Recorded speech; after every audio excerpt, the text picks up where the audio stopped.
If you take these Power 9 and think of how you can practice more of these aspects of healthy living in your daily life, you can create a blue zone within your home or even within yourself. And eventually, the power of social belonging and our social connections can extend that to our community, and we can sort of see a blue zone happen from the inside out. Blue zones are regions around the world where the healthiest, oldest people on Earth live. In addition to diet, exercise, and rest, other lifestyle and social factors may contribute to their longevity.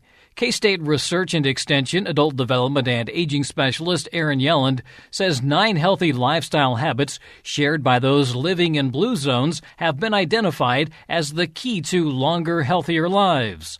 On today's Sound Living, Principles for Living Longer.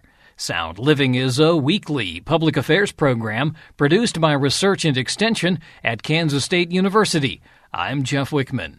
Not only are people in these regions living longer, Yelland says that studies show they experience less disease, disability, and overall mental decline. So the Blue Zones topic really started coming out when it was featured in National Geographic. And there's a researcher by the name of Dan Buettner who went to these blue zones and really started recognizing that these people are indeed living longer and healthier lives. And he really started asking the question of why. But really it all stems from how are these people living these longer and healthier lives, and what are the common denominators that they all experience to help them do that? And he looked at places in California, Italy, Costa Rica, Greece, and Japan. So I guess maybe the only thing that might be surprising is that there's something from the U.S. in there. Yes, so Loma Linda, California is indeed a blue zone, but this one is a little bit tricky because there is a group of Seventh-day Adventists, which is a religious group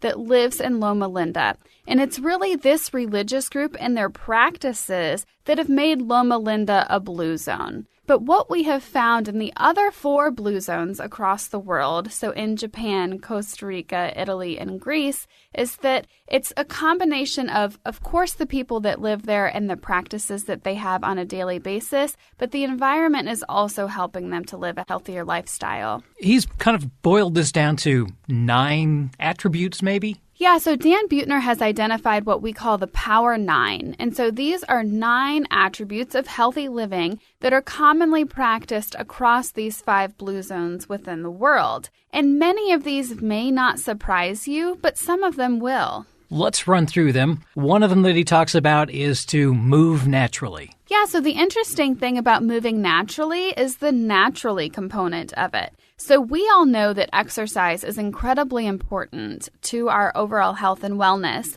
But what Dan Buettner has found is that within these blue zones, people aren't going to the gym and engaging in CrossFit or running marathons. Instead, they move naturally throughout their day. Perhaps that means they walk to the grocery store or they garden every day.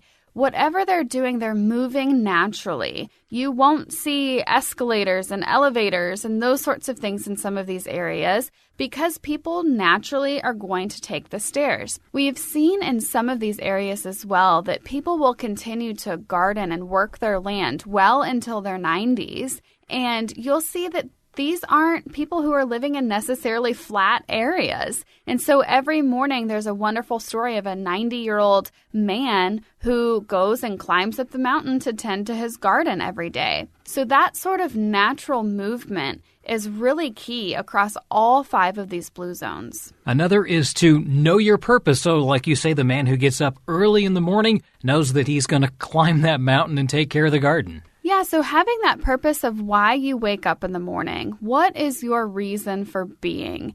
That is really a common thread across these blue zones and really helps to give people that, jolt that they need in the morning, that reason why they're living their life and why they want to live a healthier life and enjoy what life they have. Along that same line, there is what they call the downshift, which is kind of a way to reduce stress. Yeah, so the downshift is a really interesting concept because in America, we tend to talk a lot about mindfulness and stress relief and all these sorts of things that we can do to bust up the stress in our lives. But this is a natural practice for them, and the natural practice can be different for everyone, and it varies across the blue zones. So we'll see that people in Okinawa, Japan will take a minute each day to remember their ancestors. That's the way that they downshift. Then we'll also see that the Seventh-day Adventists in Loma Linda, California, pray, and that is their downshift, and that is their way of managing stress and managing the stress of the day. We'll also see that in Ikaria, Greece, they will take a nap or have this sort of afternoon siesta of sorts. And then Sardinians in Italy will do a happy hour. So all of them across these 5 blue zones have some sort of practice that help them to naturally relieve stress. That doesn't necessarily mean that they're being cognizant of it or that they're aware that they're doing this practice to relieve stress, but instead this is just naturally built into their day. And it's unusual that it doesn't necessarily have to be a long downtime. You said some of those only just a minute or two. Absolutely. It doesn't really take a whole lot to take a moment for ourselves and to practice that downshift experience. It doesn't mean that you need to set aside a couple hours a day. Really, it can be as simple as a minute or two. Another rule is the 80% rule, and that deals with how we eat. So the 80% rule is really interesting, and it's a really good concept, and it's something that we have perhaps heard about in the health and wellness news before, but we've just never called it the 80% rule. So the 80% rule means that you should stop eating when you feel that you are 80% full. So one thing to recognize is that it takes a while for our brain and our stomach to communicate. And so sometimes, and this is particularly prevalent on Thanksgiving, right, we'll completely stuff ourselves and you eat so much that then you have that overfull feeling or that stuffed feeling. So one way to prevent that and to prevent overeating in general is to stop eating when you're 80% full. So not only does this help to prevent you from overeating, but then you're also helping to shave off some extra calories that you would normally consume that your body really does not need. And he also found what he calls the plant slant, which deals with how you eat. Yeah, so I love this plant slant sort of phrase because it reminds us that we need to slant our diet into more of a plant-based diet. We know that eating more beans and nuts and green leafy vegetables and all of these sorts of things are the cornerstone of most diets of people who live long and healthy lives. They're not eating a whole lot of meat, and when they do, it's generally fish or pork. And that's really interesting to me because it shows a lot about the power of food and what we're putting in our body and how we choose to nourish ourselves. And they are getting a variety still. Just because we say plant slant doesn't mean they're eating the same thing every day. Absolutely not. And so what we see in these blue zones is that people will eat with the seasons. So they're continually eating things from their garden or from the local market that is in season and is naturally grown in their area. So they are including a lot of variation within their diet. One thing I like to say when I'm talking about healthy eating, and particularly in regard to fruits and vegetables, is the concept of eating the rainbow, meaning that you're eating different colored fruits and vegetables. And if you go to your local market, you will see that there's oftentimes a whole variety of colors. So what type of vegetable haven't you tried yet that's maybe a different color from a green pea, for example? So eating the rainbow is a concept that many people within blue zones will practice without even realizing it. One thing that we've seen a lot of studies on is the fact that an occasional glass of wine, red wine in particular, is good for you. Yeah, and the research continues to show that if you have a healthy relationship with alcohol, 1 glass of red wine a day can have really positive health benefits. But it extends well beyond, the chemicals and the good things that are in the wine that are actually physically helping your body. But what we have seen across the blue zones is that having a glass of red wine in the evening can be particularly beneficial because most of the time they're not doing it alone. They're doing it with friends or family. They're doing it perhaps out and about in town at a restaurant, or they're with other people and they're engaging in some social activity. So this combination of a healthy drink combined with the social interaction and engagement and vitality that you get from being around other people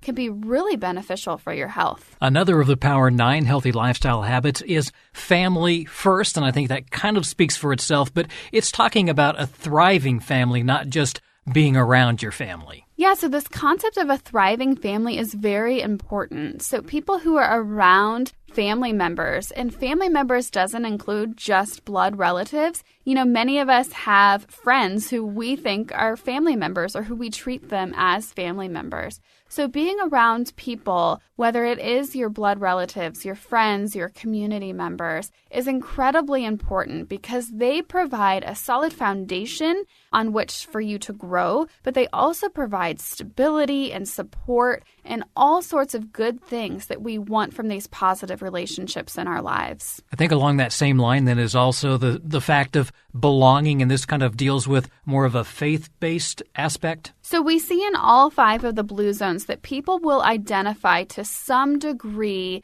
with faith or with belonging to some sort of faith-based community.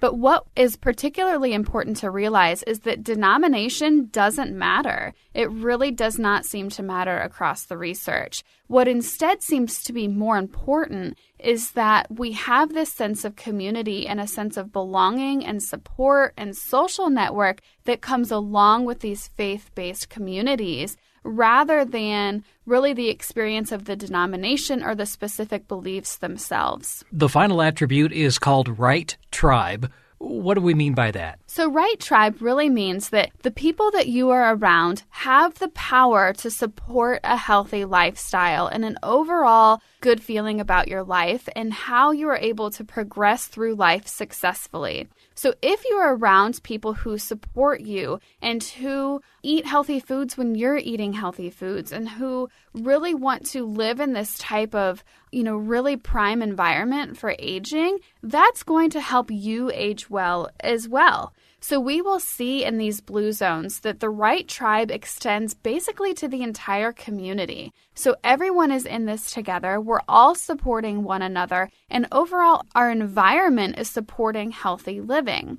So we see that when you have people around you who are also making healthy choices, but that your environment also supports those choices, that it's a lot easier for you to make better choices in your life. And you have the support around you to keep doing that all throughout your entire lifespan. So I think I'm hearing you say that we can basically create our own blue zone if we want? Absolutely. And there are many initiatives going on across the country that are tied to this blue zone effect. So for example, in Fort Worth, Texas, where I visited a couple of weeks ago, they have a wonderful blue zone opportunity going where they are working to make their city more blue zone-like. So they are making strides to help make their community healthier and help to encourage and support people living within their community to live healthier lives. But this isn't just happening in Fort Worth. This is really happening all across the country. And it doesn't have to happen or start within your community. It can really start within you and within your home.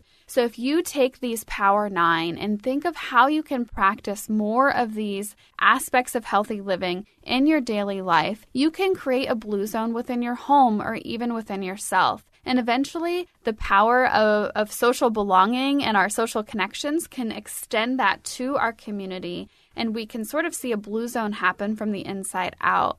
And you've been sharing some of these ideas with Extension folks across the state? Yeah, so you may have heard previously of a program called Keys to Embracing Aging. And Keys to Embracing Aging is a curriculum that is offered through K-State Research and Extension and in several other states across the country that really focuses on healthy living across the lifespan. So it includes many of these Power 9 types of topics. But within K-State Research and Extension, we are always talking about how we can help people to live healthier lives. So if you have questions or ideas about how to live a healthier life or how to help your community support healthy living, talking with your local K-State Research and Extension agents can be incredibly beneficial. That's K-State Research and Extension Adult Development and Aging Specialist Erin Yelland.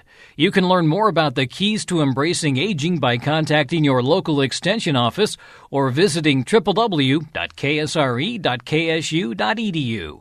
Sound Living is a weekly public affairs program produced by Research and Extension at Kansas State University.